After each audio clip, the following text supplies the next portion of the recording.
Balik na po tayo sa mga balita dito sa bansa. Bueneltahan ni Palace Press Officer Undersecretary Claire Castro si Vice President Sara Duterte sa kanyang paliwanag kung bakit siya bumabiyahe pa ibang bansa.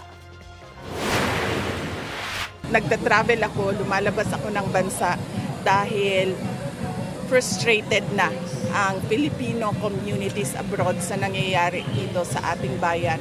Hindi po sagot ang pagbabiyahe para masolusyonan kung may problema man ang bansa.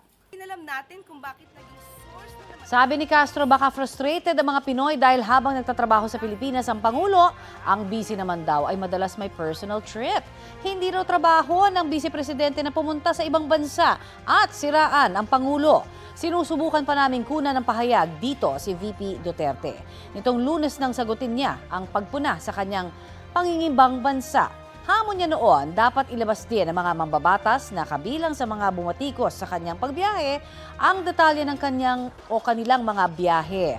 Ayon kay House Spokesperson Attorney Princess Abante, pwede itong gawin pero tututukan daw muna nila ang kanilang trabaho sa pagtugon sa mga problema sa bansa.